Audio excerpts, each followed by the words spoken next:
नमस्कार दोस्तों, स्वागत है आपका आपके चैनल टारगेट फॉर आईक्यू में। और हम यहाँ पे चर्चा कर रहे हैं भारतीय संविधान के लिए, भारतीय संविधान के संदर्भ में। आज हम चर्चा करेंगे भाग 2। तो भारतीय संविधान का भाग 2 आपका नागरिकता का प्रावधान करता है, यानी कि सिटीजनशिप का प्रावधान करता है। तो आज का लेक्चर शुरू करने से पहले दोस्तों, आपके चैनल टारगेट फॉर आईक्यू में यूपी जुडिशरी या की मुख्य परीक्षा के लिए बैच स्टार्ट हो गया है। तो अगर आप लोग चाहें तो दिए गए इस नंबर पे, जो हमारे ऑफिस का नंबर है, इस पर कॉल करके आप लोग अपना एडमिशन ले सकते हैं या जानकारी प्राप्त कर सकते हैं। आपका चैनल का नंबर है 7500110314। इसी के साथ ही अन्य राज्यों की भी जुडिशरी परीक्षाओं के लिए, जैसे राजस्थान की जुडिशरी हो गया, आपका हरियाणा जुडिशरी या उत्तराखंड जुडिशरी, बिहार जुडिशरी, इनके लिए भी बैचेज स्टार्ट हो गए हैं। तो अगर आप लोग इच्छुक हैं तो आप एडमिशन ले सकते हैं या फिर आप इंक्वायरी कर सकते हैं यहाँ से। चलिए ठीक है, फिर अब स्टार्ट करते हैं हम लोग अपना आज का टॉपिक, नागरिकता। भारतीय संविधान में नागरिकता का प्रावधान देखा जाए तो भारतीय संविधान में नागरिकता जो है इकहरी नागरिकता दी गई है, जो कि ब्रिटेन के संविधान से प्रेरित है। जैसे ब्रिटेन में जिस प्रकार या यूके में जिस तरह से एकल नागरिकता दी गई है, उसी तरह से भारत में भी एकल नागरिकता दी गई है। तो एकल नागरिकता का क्या मतलब है? एकल नागरिकता का यह मतलब है कि अगर आपने भारत की नागरिकता ली है या आपको जन्म से मिली है, अर्थात सीधे शब्दों में कहा जाए कि यदि अगर आप भारत के नागरिक हैं तो आपको फिर किसी अन्य राज्य स्तर पर राज्य की नागरिकता नहीं लेना पड़ेगा। कि आप जैसे भारत की नागरिकता ले रहे हो, उसके बाद अगर आप उत्तर प्रदेश में तो आपको उत्तर प्रदेश राज्य से भी नागरिकता लेना पड़ेगा, मध्य प्रदेश के लिए जाना हो तो अलग से लेना पड़ेगा, बिहार के लिए नहीं। भारत का नागरिक होना ही आपके लिए काफी है। तो ये नागरिकता जो होती है वो आपकी एकल नागरिकता कहलाती है। जबकि इसके विपरीत अगर यूएसए में देखा जाए तो यूएसए में दोहरी नागरिकता होती है। आपको यूएसए के नागरिक तो होना ही पड़ेगा, उसके साथ साथ जो उसके 50 स्टेट्स हैं तो आपको हर स्टेट से भी नागरिकता लेना पड़ेगा। तो ये होता है आपकी एक गहरी नागरिकता और दोहरी नागरिकता में अंतर। भारत की जो नागरिकता है वो एकल नागरिकता है। ठीक, अब अगर हम संविधान के प्रावधानों की बात करें तो भारतीय संविधान में नागरिकता से संबंधित जो प्रावधान है वो अध्याय 2 में दिया गया है, यानी कि पार्ट 2 में। और यह अनुच्छेद 5 से अनुच्छेद 11 तक दिया गया है। आपका अनुच्छेद 5 से 11 तक नागरिकता का प्रावधान दिया गया है, जिसमें अगर आपको देखा जाए तो शुरू का जो आर्टिकल 5, 6, 7 और 8, ये 4 आर्टिकल बताता है कौन नागरिक है, कौन नागरिक है। आपका आर्टिकल 5, 6, 7 एंड 8, ये 4। आर्टिकल 9 आपको बताता है कौन नागरिक नहीं है। आर्टिकल 10 आपको बताता है कि मतलब जो नागरिकता का प्रावधान किस विधि के अधीन रहेगा या कौन किसके अंतर्गत ये रेगुलेट हुआ। आर्टिकल 11 कहता है कि ये नागरिकता से संबंधित जो विधि बनाई जाएगी उसका अधिकार किसे दिया गया है। तो सबसे पहले अगर हम चर्चा करें आर्टिकल 11 की, लास्ट में जो है, इसमें कहा जाता है कि संसद बिल बनाकर नागरिकता से संबंधित प्रावधान निर्धारित करेगी। मतलब नागरिकता से संबंधित कोई नियम, विधि या कुछ कानून बनाना है तो इसकी जो शक्ति है वो संसद को दी गई है, और ये संसद को पूर्णकालिक शक्ति दी गई है। उसको शक्ति है कि वो किसी भी प्रकार का संशोधन नागरिकता अधिनियम में या नागरिकता से संबंधित कोई भी प्रावधान वो कर सकती है। और इवन इतना पावर आर्टिकल 11 में दिया गया है कि जो आर्टिकल 5 से लेकर 10 तक के जो नियम है उसके अधीन भी नियंत्रित नहीं होगी अगर संसद द्वारा कोई विधि नागरिकता से संबंधित बनाई जा रही है तो एक आर्टिकल आपको ये हो गया, आर्टिकल 11। अब हम अगर शुरू से बात करते हैं तो सबसे पहले देखेंगे कौन कौन नागरिक है, संविधान में क्या प्रावधान है। तो संविधान का अनुच्छेद 5 कहता है कि किस प्रकार की नागरिकता देता है, निवास के आधार पर नागरिकता, यानी कि डोमिसाइल के अकॉर्डिंग नागरिकता। तो निवास के आधार पर नागरिकता कैसे मिलेगी? वो व्यक्ति जो भारत के राज्य क्षेत्र में जन्मा था या जिसके माता या पिता दोनों में से कोई भारत में जन्मे थे तो उनको मिल जाएगी। या फिर जैसे जब संविधान प्रारंभ हुआ था तो उसके पूर्व भारत शासन 1935 का जो अधिनियम था उसके तहत भी अगर कोई उस वो स्वयं या उसके माता पिता या उसके मातामह या पितामह में से कोई भारत के क्षेत्र में जन्मा था तो उनको निवास के आधार पर नागरिकता मिल जाएगी। आर्टिकल 5 ये डोमिसाइल के अकॉर्डिंग नागरिकता देता है। ये हो गया आपका। अब अगर आर्टिकल 6 की बात करें तो ये आर्टिकल स्पेशली जब विभाजन हुआ था, विभाजन से संबंधित था। जब भारत और स्वतंत्रता के समय जब भारत और पाकिस्तान में विभाजन हुआ था तो बहुत सारे जो पाकिस्तान में रहने वाले हिंदू थे या और गैर मुस्लिम थे वो लोग यहाँ भारत भाग के आए थे। जो भारत में रहने वाले काफी मुस्लिम थे वो वहां गए थे, तो बहुत ज्यादा प्रवजन हुआ था। तो जो वहां से हिंदू यहाँ पे आए थे मतलब और आपके सिख आए या ईसाई या पारसी जैन और धर्म के जो आए थे उनके लिए जो नागरिकता का प्रावधान होता था वो आपका आर्टिकल 6 में दिया गया है। तो ये कहता है पाकिस्तान से भारत आने वालों की नागरिकता, मतलब जो पाकिस्तान से भारत आके बसते थे, लेकिन आर्टिकल 6 के तहत उन्हीं को है जो 19 जुलाई 1948 के पहले आए थे। आपकी स्वतंत्रता कब मिली थी? 15 अगस्त 1947। तो जो स्वतंत्रता के बाद ही विभाजन हो गया था भारत का, तो 15 अगस्त 1947 से 19 जुलाई 1948 के पहले तक जो लोग भारत में पाकिस्तान में के क्षेत्र में रहने वाले थे और भारत आके बस गए थे उनके लिए नागरिकता का प्रावधान करता है आपका अनुच्छेद 6। उसके बाद अगला आपका अगर अनुच्छेद 7 की बात किया जाए तो इसमें भी ऐसा था ना कि भारत से भी काफी लोग तो सोचे थे जैसे कि अब मुस्लिम राज्य बन रहा है पाकिस्तान, या तो बहुत सारे ऐसे मुस्लिम भाई थे वो इमोशनली या जैसे भी वो यहाँ से पाकिस्तान चले गए, वहां जाके बसे, या और लोगों की जिनको समझ में आया कि हाँ पाकिस्तान हमारे लिए ज्यादा अच्छी कंट्री रहेगी या ज्यादा अच्छा रहेगा, वो पाकिस्तान गए। लेकिन वहां जाने के बाद उन्हें लगा कि नहीं, पाकिस्तान जितना हमने समझा था उतना नहीं है, यहाँ की परिस्थितियां हमारे रहने के अनुकूल नहीं है। तो उन्होंने फिर अपना इरादा बदल लिया कि नहीं अब हम पाकिस्तान में नहीं रहेंगे, हम पुनः भारत जाएंगे। तो ये ऐसे लोगों के लिए प्रावधान करता है कि भारत से वो पाकिस्तान गए और वहां से फिर भारत लौट आए, उनके लिए जो नागरिकता का प्रावधान दिया गया है वो आपका अनुच्छेद 7 में दिया गया है। और इसमें लेकिन उन्हीं लोगों को काउंट किया गया जो 19 जुलाई 1948 के बाद आए भारत में। मतलब जैसे 15 अगस्त 1947 को आजाद हुआ था तो उससे पहले या उसके आसपास पहले भारत में निवास था, भारत के राज्य क्षेत्र में, चले गए पाकिस्तान, लेकिन 19 जुलाई 1948 तक वहीं रहे, उसके बाद वहां से फिर लौट के आए, तो उनके लिए जो नागरिकता का प्रावधान है वो आपके आर्टिकल 7 में है। और आर्टिकल 8 आपको कहता है कि भारतीय मूल के विदेशियों के लिए कहता है, अगर सीधा व्यवहारिक भाषा में देखा जाए कि भारतीय मूल का अगर कोई विदेशी भारत मतलब किसी अन्य देश में रह रहा है, मतलब कोई ऐसा व्यक्ति जिसका जन्म भारत में हुआ है या उसके माता या पिता में से कोई भारत में जन्मा है या उसके माता पिता में से कोई एक जन्मा है भारत में और दूसरा अवैध प्रवासी नहीं था भारत का, तो वो अगर चाहे नागरिकता के लिए तो संबंधित जिस देश में रह रहा है वहां के दूतावास में रजिस्ट्रेशन करा के भारत की नागरिकता ग्रहण कर सकता है। तो ये आपका अनुच्छेद 5, अनुच्छेद 6, अनुच्छेद 7 और अनुच्छेद 8 ये आपके नागरिकता कौन नागरिक है उनका प्रावधान करता है। अब अगर भारतीय संविधान के अगले अनुच्छेद की बात की जाए तो आपका अनुच्छेद 9 है क्या, ये कहता है कि कौन नागरिक नहीं है। तो इसमें कुछ नहीं, बहुत सीधी सी बात है, जो व्यक्ति किसी अन्य देश की नागरिकता धारण कर लेगा वो भारत का नागरिक नहीं रहेगा, उसे भारत की नागरिकता अपने आप छीन जाएगी। तो ये आपका आर्टिकल 9 कहता है। और आर्टिकल 10 क्या कहता है?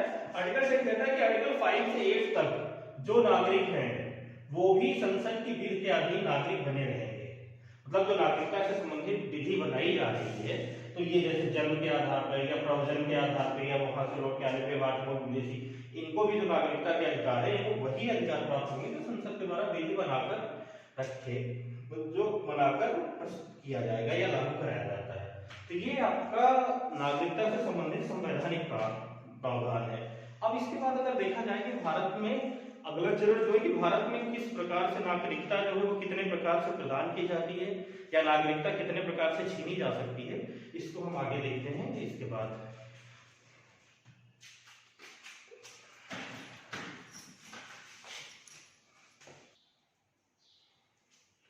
तो अभी तक हमने देखा कि भारतीय संविधान में नागरिकता से संबंधित क्या क्या प्रावधान था। अब उसके आगे अगर हम देखें कि नागरिकता अधिनियम जो 1955 में पारित किया गया था नागरिकता से संबंधित भारतीय संसद के द्वारा, तो उसमें नागरिकता से संबंधित क्या प्रावधान है।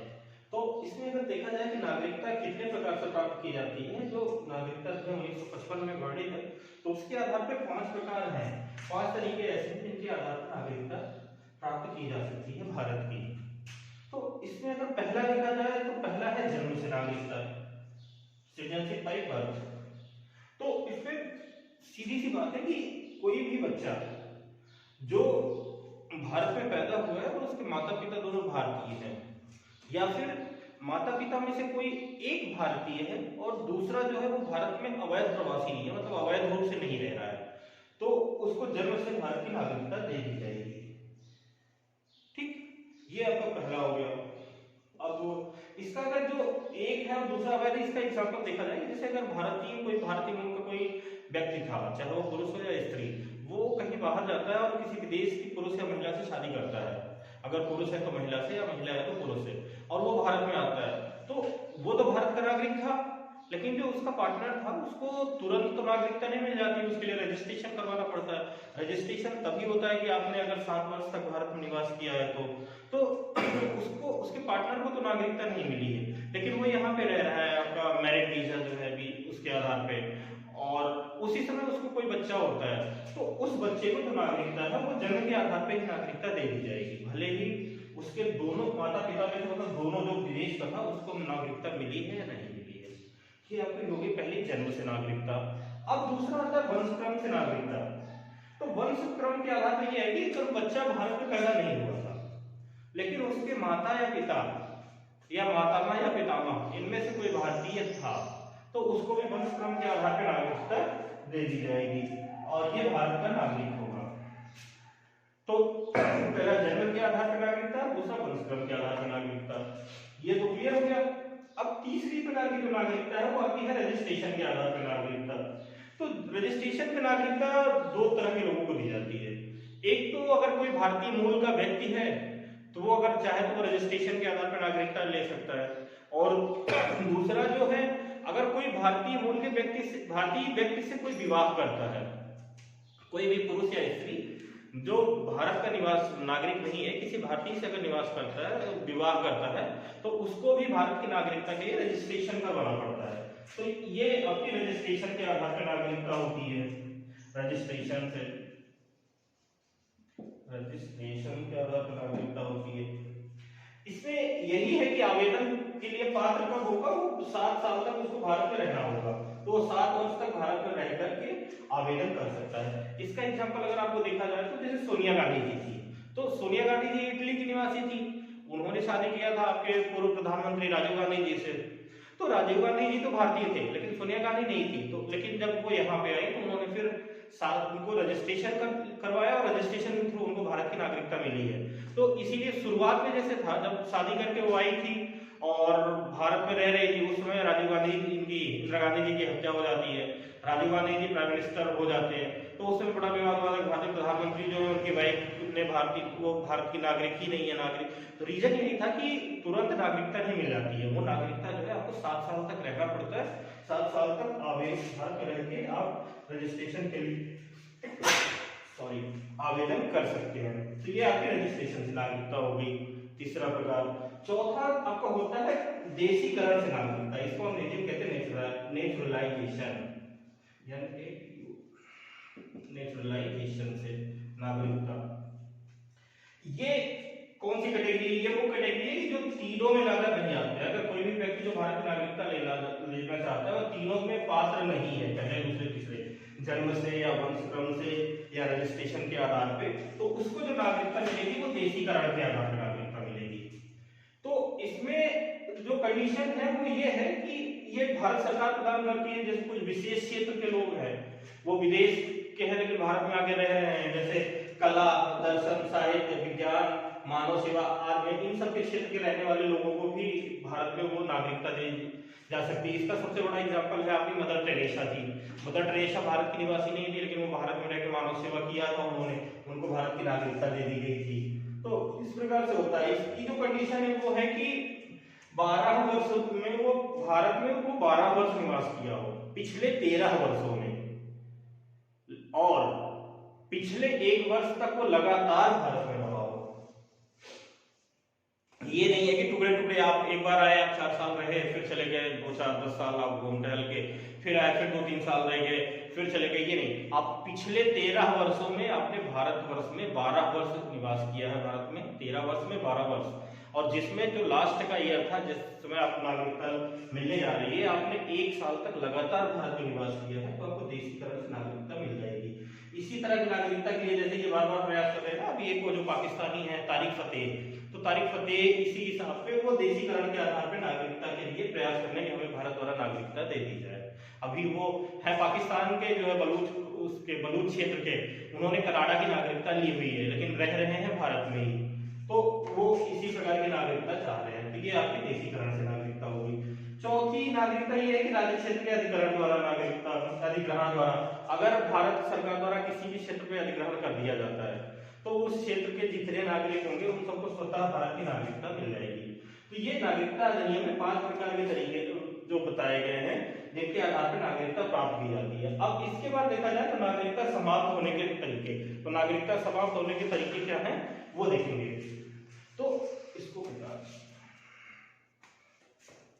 अब हम अगर आगे देखेंगे तो नागरिकता समाप्ति के तरीके, तो नागरिकता जो समाप्ति के तरीके हैं वो 3 प्रकार से हैं।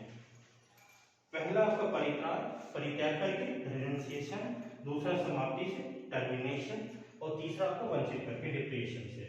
तो परित्याग का मतलब कि खुद ही छोड़ दे, अगर खुद ही भारत का नागरिक, जैसे आप कोई ए व्यक्ति का, ए नाम का व्यक्ति है, उसने घोषणा करता है कि नहीं आज से मैं भारत की नागरिकता छोड़ रहा हूँ, मैं किसी अन्य देश की नागरिकता ग्रहण कर रहा हूँ, तो वो अगर खुद घोषणा करके छोड़ दे तो उसे परित्याग द्वारा माना जाता है, तो उसकी नागरिकता समाप्त हो जाएगी। दूसरा टर्मिनेशन से होता है कि जैसे भारत का कोई नागरिक अगर भारत किसी विदेशी देश की नागरिकता ग्रहण कर लेता है तो उसकी स्वतः भारत की नागरिकता जो है वो रद्द हो जाएगी। इसका एग्जाम्पल अगर देखा जाए, सबसे तो जो आपके बॉलीवुड के अभिनेता अक्षय कुमार हैं उनके साथ यही हुआ है कि उन्होंने जैसे कनाडा की नागरिकता ले ली, तो कनाडा की नागरिकता ले ली थी तो उनकी भारतीय नागरिकता जो है वो समाप्त हो गई थी।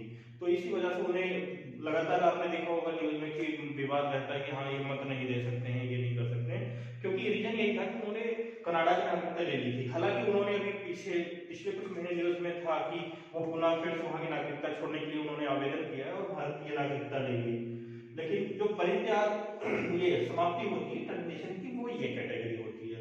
और अगर तीसरी कैटेगरी देखी जाए तो वंचित की जाती है, तो किसी को भी भारतीय नागरिकता से वंचित कर दिया जाता है कुछ कैटेगरी, कुछ बिंदुओं के आधार पे, लेकिन जो ये वंचित की जाएगी ये सिर्फ उन्हीं नागरिकों को वंचित किया जाएगा जिन्होंने भारत की नागरिकता या तो देशीकरण के आधार पर लिया है या पंजीकरण के आधार पर लिया है। अर्थात किसी व्यक्ति जो जन्म के आधार पर भारत का नागरिक है या वंशक्रम के आधार पर भारत का नागरिक है, उसे भारत की नागरिकता से किसी भी प्रकार से वंचित नहीं किया जा सकता है, हटाया नहीं जा सकता है। जो देशीकरण से लिए हैं, पंजीकरण से लिए हैं, उन्हीं को ही भारत की नागरिकता उन्हीं से ही छीनी जा सकती है। अब अगर वंचित किनको किया जाएगा तो इसके लिए 3-4 बैकग्राउंड है उसी में। वो एक है कि जैसे आपने रजिस्ट्रेशन के द्वारा या आपने देशीकरण नेशनलाइजेशन के द्वारा भारत की नागरिकता ले तो ली है, लेकिन पिछले 7 साल से आप भारत में रह नहीं रहे हो, आप नागरिकता लेके गायब हो गए, तो अगर आप पिछले 7 साल से नहीं रह रहे हो तो आपकी नागरिकता जो है वो छीन ली जाएगी। या दूसरा, अपने नागरिक बनने से पूर्व, जैसे आज मान लीजिए आपने 2022 मार्च 2022 में भारत की नागरिकता ली है, तो इसके पिछले 7 साल 2015 से 2022 के बीच में 5 साल अगर आपने जेल में बिताए हैं, ये बात आपने छिपाई या पता नहीं थी या जो थी आपको नागरिकता दे दी गई है, तब भी आपकी नागरिकता जो है इससे वंचित कर दी जाएगी। पिछले 7 साल में 5 साल अगर आपने जेल में व्यतीत किया है। अगला, अगर आप भारत के संविधान का अपमान कर रहे हैं तब भी, क्योंकि ये उस समय मेरे से मिस हो गया था, मैं नहीं ध्यान रहा, अगर आप देशीकरण या पंजीकरण के द्वारा नागरिकता करते हैं तो आपको संविधान के प्रति निष्ठा की शपथ लेनी पड़ती है। आपको शपथ लेना पड़ेगा कि हाँ मैं भारतीय संविधान के प्रति निष्ठा रखूंगा और उसके प्रति निष्ठा और आदर का भाव रखूंगा, किसी प्रकार से अपमान नहीं करूंगा। उसके बाद अगर आपको नागरिकता मिल जाती है लेकिन फिर भी आप ऐसा कोई कृत्य करते हैं जिससे संविधान की गरिमा को ठेस पहुंचती है या संविधान का अनादर हुआ प्रतीत होता है, तो आपकी नागरिकता छीन ली जाती है। और अगला है कि अगर आप युद्ध के समय किसी शत्रु देश की सहायता करते हैं तब भी आपकी नागरिकता समाप्त कर दी जाती है। तो ये नागरिकता समाप्ति के तरीके हैं। अब अगर देखा जाए कि भारत में जो है नागरिकता जो है किसको दी जाती है, तो भारत में नागरिकता जो है प्राकृतिक व्यक्ति को दी जाती है, किसी विधिक व्यक्ति को नहीं दी जाती। ये कई बार प्रश्न पूछा गया है कि जैसे कोई एनजीओ है या कंपनी है या तो इनको नागरिकता नहीं दी जाती है, प्राकृतिक व्यक्ति को दी जाती है। तो ये आपके नागरिकता समाप्ति के तरीके हैं। इसके बाद अगर नागरिकता से देखा जाए तो और कोई प्रावधान नहीं रह सकता। इसके बाद जैसे कुछ नागरिकता के प्रावधान है, जैसे एनआरआई है जो भारतीय मूल के नागरिक हैं, और कुछ जो ओवरसीज सिटीजनशिप है उनको ओवरसीज सिटीजनशिप की नागरिकता दी गई है, ये प्रावधान रहते हैं। तथा नागरिकता से संबंधित अभी हाल में जो 2019 में नागरिकता संशोधन बिल पेश हुआ था, तो उससे संबंधित जो कुछ विवाद हुआ था उसको हम अगले लेक्चर में देखेंगे। तो आज के लिए बस इतना ही। Thank you.